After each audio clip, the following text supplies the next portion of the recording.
الحمدللہ رب العالمین والصلاة والسلام علی سید المرسلین اما بعد فاعوذ باللہ من الشیطان الرجیم بسم اللہ الرحمن الرحیم الصلاة والسلام سید رسول اللہ وعلی آلہ وصحابہ یا حبیب اللہ۔ اللہ کا ارشاد فرماتا ہے الذین ینفقون اموالہم فی سبیل اللہ ثم لا یتبعون ما انفقوا منا ولا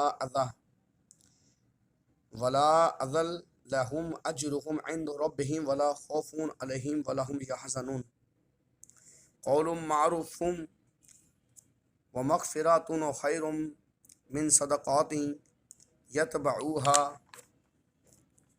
اذى والله غني حليم۔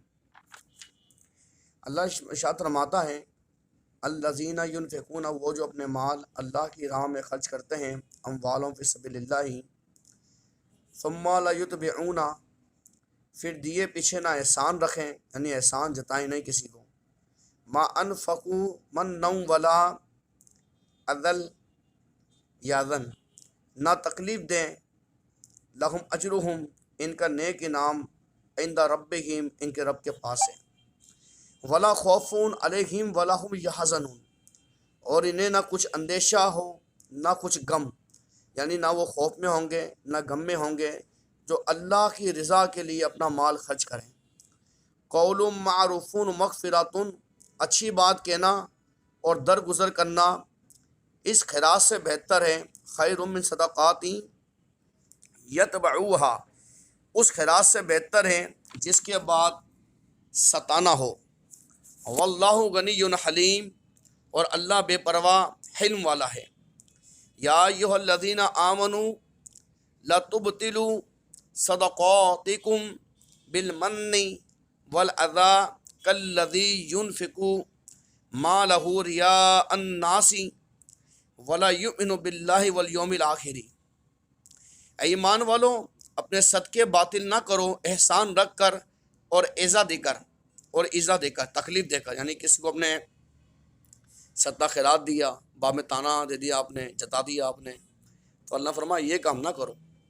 کالذی ینفق مالہ رئاء الناس، اس کی طرح جو اپنا مال لوگوں کے دکھاوے کے لیے خرچ کرتا ہے، ولا یؤمن باللہ والیوم الآخر، اللہ اور قیامت پہ ایمان نہ لائے، فمثل کمثل صفوان علیہ تراب فاصابہ وابل فترکہ صلدا۔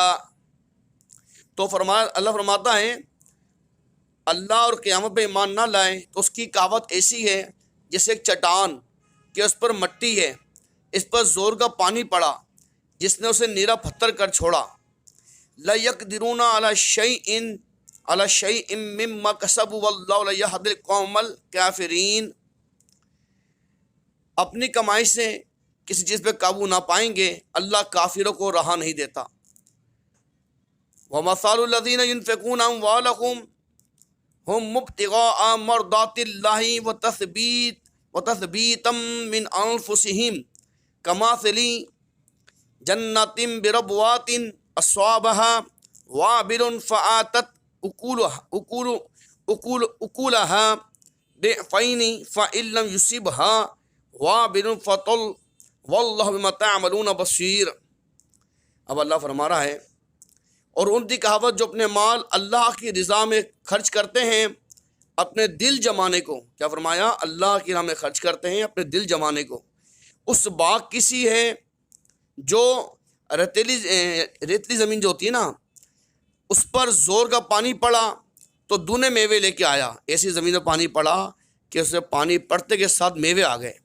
پھر اگر زور کی بارش برسی اسے نہ پہنچے تو اوس کافی ہے، یعنی اگر زور کی بارش نہ برسے جو اوس پڑتی ہے نا وہ بھی اس پہ پڑ جائے تب بھی یعنی کہ وہ پھل دے گا۔ واللہ بما تعملون بصیر، اللہ تمہارے کام دیکھ رہا ہے۔ یہاں پہ اللہ تعالیٰ نے ارشاد فرما دیا، دو لوگوں کے بارے میں ارشاد فرمایا، ایک ان لوگوں کے بارے میں فرمایا کہ جو لوگ اللہ تبارک و تعالیٰ کی رضا کے لیے خرچ کرتے ہیں، اور ایک وہ جو دکھاوا کرتے ہیں ان کے لیے۔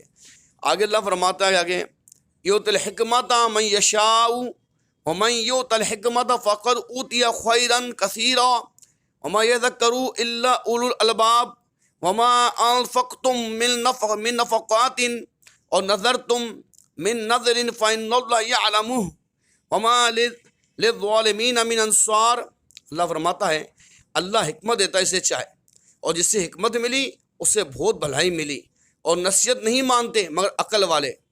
ادھر واضح فرما دے اللہ نے کہ نصیحت وہ لوگ مانتے ہیں جو عقل والے ہیں۔ اللہ فرماتا ہے وما انفقتم، اور تم جو خرچ کرو، من نفقاتن، اور نظر تم یا منت مانو، من نظرین، اللہ کو اسی خبر ہے، یعنی اللہ جانتا ہے۔ آپ مدینے جا رہے ہو، مکے جا رہے ہو، اللہ جانتا ہے۔ فإن اللہ یعلم، اور اللہ اسی خبر ہے۔ وما للظالمین من انصار، اور ظالموں کا کوئی مددگار نہیں، جو ظلم کرتے ہیں اللہ تعالیٰ فرما رہا ہوں کوئی مددگار نہیں ہے۔ اللہ فرما رہا ہے ان تبدوا الصدقات فنعما ہی وان تخفوها وتؤتوها الفقراء فهو خیر لکم ویکفر عنکم من سیئاتکم واللہ بما تعملون خبیر۔ اللہ فرماتا اگر خیرات اعلانیہ دو تو وہ کیا ہی اچھی بات ہے، اگر چھپا کر فقیروں کو دو تمہارے لیے بہتر ہے، سب سے بہتر ہے، اس میں تمہارے کچھ گناہ گھٹیں گے اور اللہ کو تمہارے کاموں کی خبر ہے۔ دیکھو یہاں بھی اللہ فرمایا فقیر کو دو، مسکین کو دو، جو واقع میں مستحق ہے نا اس کو دو، جس کے تو پہلے پیٹ بھرے پڑے ہوں، اچھے لباس پہنتا ہو، کھانا بھی کماتا بھی ہو، سب کچھ کرتا ہو، ایسے کو دینے کو شریعت اسلامیہ کہتی ہے کہ حرام کام کیا ہے، چاہے وہ ہمارے سگے ہوں یا کوئی بھی ہو۔ ہمیں جو حکم دیا گیا وہ یار غریبوں کے لیے، فقیروں کے لیے، مسکینوں کے لیے واضح قرآن میں ارشاد موجود ہے، تو ہمیں کوشش کرنا چاہیے اگر واقع میں غریب ہے، کوئی سنی ہے، صحیح العقیدہ ہے، رسول اللہ کا چاہنے والا ہے، ماننے والا ہے، واقع میں مستحق ہے، گھر میں کھانے پینے کو نہیں ہے، کپڑا پہننے کو نہیں ہے، ایسا مستحق بندہ ہے تو انسان ضرور دے۔ لیس علیک ھداھم ولکن اللہ یہدی من یشاء وما تنفقوا من خیر فلانفسکم وما تنفقون الا ابتغاء وجہ اللہ وما تنفقوا من خیر یوفی الیکم وانتم لا تظلمون۔ انہیں راہ دینا تمہارے ذمہ لازم نہیں، ہاں اللہ راہ دیتا ہے جسے چاہتا ہے۔ تم جو اچھی چیز دو تمہارا ہی بھلا ہے، اور تمہیں خرچ کرنا مناسب نہیں مگر اللہ کی مدد چاہنے کے لیے، اور جو مال دو تمہیں پورا ملے گا، نقصان نہ دیے جاؤ گے۔ تو اللہ فرما رہا تم اگر اللہ کی راہ میں خرچ کرو گے تو اللہ تمہارا جو ہے نا مال بڑھا دے گا، اور اچھا مال اللہ کی راہ میں دو، یہ نہیں یہ خود تو پراٹھے کھاؤ اور غریب آ جاتا تو اس کو سوکھی روٹی نکال کے دے دو، یا ایک دن کا بچا ہوا سالن ہو تو وہ دے دو، خود تازہ مال کھاؤ، دوسروں کو باسی مال کھلاؤ۔ تو یہ انسان اپنے نیت کا خود محاسبہ کرے کہ جو کھانا میرے بچے نہیں کھا رہے، جو کھانا میں خود نہیں کھا رہا یار، وہ میں غریب کو دے رہا ہوں، وہ میں فقیر کو دے رہا ہوں، یہ محاسبہ ہونا چاہیے۔ اگر تجھے پتہ ہے میرا کھانا بچے گا تو جس دن تازہ کھانا بنایا ہے اسی دن اللہ کی راہ میں خیرات کر دے، جس دن بنایا ہے اسی دن اللہ کی راہ میں خیرات کر دے۔ 3 دن کے بعد 4 دن کے بعد جب وہ فریج میں جم جاتا ہے تو ہم کسی غریب کو دے دیتے ہیں، کام کر لو۔ بعض کا ایسا بھی ہوتا ہے جہاں کام کرنے والی عورتیں آتی ہیں تو ان کو 3 دن کا کھانا دے دیتے ہیں اٹھا کے، ہم لو بھائی یہ لو کھا لو۔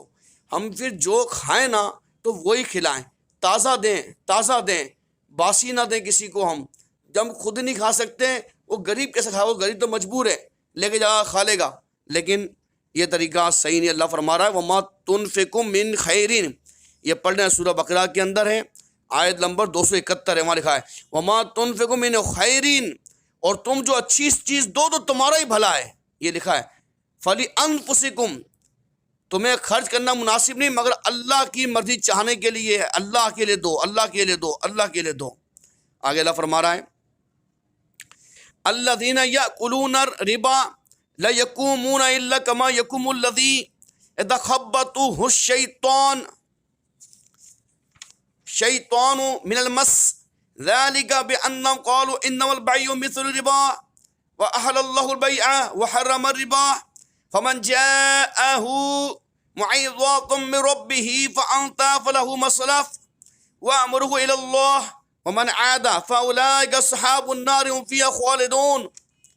اللہ فرماتا ہے وہ جو سود کھاتے ہیں قیامت کے دن نہ کھڑے ہوں گے مگر جیسے کھڑا ہوتا ہے وہ، جیسے آصف نے چھو کر مخبوط بنا دیا ہو۔ یہ اس لیے کہ انہوں نے کہا بے بھی تو سود ہی کے مانند ہے، اور اللہ نے حلال کیا بے کو، حرام کیا سود کو۔ تو جسے اس کے رب کے پاس سے نصیحت آئی وہ باز رہا، اسے حلال جو پہلے لے چکا اس کا کام اللہ کے سپرد ہے، اور جو اب ایسی حرکت کرے گا وہ دوزخی ہے، دوزخ میں جائے گا اور اس میں مدتوں رہے گا۔ یہاں پہ ایک بات نوٹ کیجیے گا، آج کل جو لوگ بولتے ہیں نا شیئر کا کاروبار کر رہے ہیں، پتہ نہیں کون سے کاروبار کر رہے ہیں، پھر اس کا نام چینج کر لیتے ہیں، ابھی چل رہا ہے ڈالر، 3,000 کے ڈالر لے لو، 2 بندے بنا لو، 3 بندے۔ تو یہ وہ لوگ ہوتے ہیں کہتے ہیں بھائی ہم تو بے کر رہے ہیں، ہم تو خرید و فروخت کر رہے ہیں، ہم تو ڈالر خرید رہے ہیں، ہم سود تھوڑی کھا رہے ہیں۔ اللہ کے بندے، تو نے 3,000 روپے لگائے، تو 2 بندے بنا رہا ہے، اس بندے کی کمائی تجھے کیوں مل رہی ہے؟ یہ چیزیں لوگ سمجھتے نہیں، بولتے ہم تو حلال کما رہے ہیں، اللہ کے بندے حرام کما رہا ہے۔ علماء نے فتوے دے دیے ہیں، اللہ قرآن نے فرما رہا ہے کہ اس دور کے اندر ایسا ہوا، کیا ہوا؟ انہوں نے کیا کہا؟ انہوں نے یہ کہا کہ ذالک بانہم قالوا انما البیع مثل الربا، انہوں نے کہا بے بھی تو سود ہی کے مانند ہے، انہوں نے بولا خرید و فروخت بھی تو نا سود کی مانند ہے۔ تو پھر ایسے لوگ ہوتے ہیں نا، خاص طور پہ معذرت کے ساتھ جو دنیا ہی پڑھے لکھے لوگ ہوتے ہیں نا، ایم اے کرے ہوئے، یہ لوگ زیادہ پاگل ہوتے ہیں ان باتوں کے اندر۔ وہ پھر انگلش کے ورڈ داخل کر کے اور ان کاموں کو جو ہے نا وہ حلال کرنا چاہتے ہیں۔ بس آخری آیت، یمحق اللہ الربا ویربی الصدقات واللہ لا یحب کل کفار اثیم۔ سنیں، اللہ ہلاک کرتا ہے سود کو، بڑھاتا ہے خیرات کو۔ اللہ فرماتا ہے اللہ کو پسند نہیں آتا کوئی ناشکرا بڑا گناہ گار، صاف فرما دے اللہ تعالیٰ نے۔ اللہ فرماتا ہے مجھے پسند ہی نہیں ایسے لوگ۔ پھر جب مرتے ہیں نا تو حضور نے فرمایا صلی اللہ علیہ وسلم، جو سود کھاتا ہے نا اس کا چھوٹا گناہ یہ ہے کہ اس نے اپنی ماں کے ساتھ زنا کیا، اور جو سود کھاتا ہے نا اس کے گھر پہ کھانا علماء نے لکھا ہے جیسا کہ اس نے گو کھایا اس نے۔ تو ایسے لوگوں کے گھر بھی نہیں جانا چاہیے جن کے بارے میں معلوم پڑ جائے کہ بھائی یہ سود کا کاروبار کر رہے ہیں یا سود کھا رہے ہیں۔ ایسے لوگوں کے گھر پہ کھانا جائز نہیں ہے اسلام کے اندر۔ وہ آپ کو بھی سود کھلا دے، چاہے کتنا بھی قریبی ہمارا کیوں نہ ہو، سگا بھائی بھی کیوں نہ ہو، سگی بہن بھی کیوں نہ ہو، اس کو بھی ہم چھوڑ دیں گے ادھر آ کے۔ کیوں؟ وہ سود کھا رہا ہے، اور سود کے بارے میں اللہ نے ارشاد فرمایا ہے، یہ بھی آج سن لو، فَإِن لَمْ تَفْعَلُوا فَأْذُنُوا بِحَرْبٍ مِّنَ اللَّهِ وَرَسُولِهِ وَإِن تُبْتُمْ فَلَكُمْ رُءُوسُ أَمْوَالِكُمْ لَا تُظْلِمُونَ وَلَا تُظْلَمُونَ۔ سننا غور سے، جو یہ سود کھاتے ہیں، پھر اگر ایسا نہ کرو تو یقین کر لو اللہ اور اس کے رسول لڑائی کا، یعنی ایسا بندہ اللہ اس کے رسول سے جنگ کر رہا ہے، جنگ۔ اور اگر تم توبہ کرو تو اپنا اصل مال لے لو والے، تو نہ تم کسی کو نقصان پہنچاؤ نہ تمہیں کوئی نقصان پہنچائے۔ آگے پھر دوسری آیتیں انشاءاللہ وہ ہم کوشش کریں گے ایک آدھ دن میں بیان کریں گے۔ تو لوگ سود کھاتے ہوں ان سے دور رہو۔ حضور نے فرمایا اس کا 70 گناہ ہیں سود کے، تو ایک چھوٹا گناہ اس کا یہ ہے اپنی ماں کے ساتھ زنا کرنا اپنی ماں کے ساتھ۔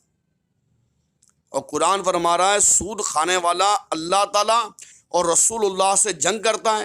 یہ سورہ بقرہ کی ساری آیتیں، وہاں جب پڑھیں گے تو پورا آپ کو سامنے باپ آ جائے گا۔ تو ہم کو یہ مسائل سمجھنا چاہیے، سیکھنا چاہیے۔ اللہ تعالیٰ آپ کو ہمیں استقامت دے، مجھے پڑھنے پڑھانے کی سیکھنے کی اور آپ کو سیکھنے کی پڑھنے کی استقامت دے، اور ایسے مسائل سیکھ کے عمل کرنے کی اللہ توفیق دے۔ اللہ ہماری آخرت خراب ہونے سے بچائے، اللہ ہمارا کا ایمان بھلا رکھے، ایمان پہ قائم رکھے۔ اللہ تعالیٰ ہماری کفر کی موت سے بچائے ہمارے کو، آمین۔ وصلی اللہ علیہ وسلم وما علینا الا البلاغ المبین۔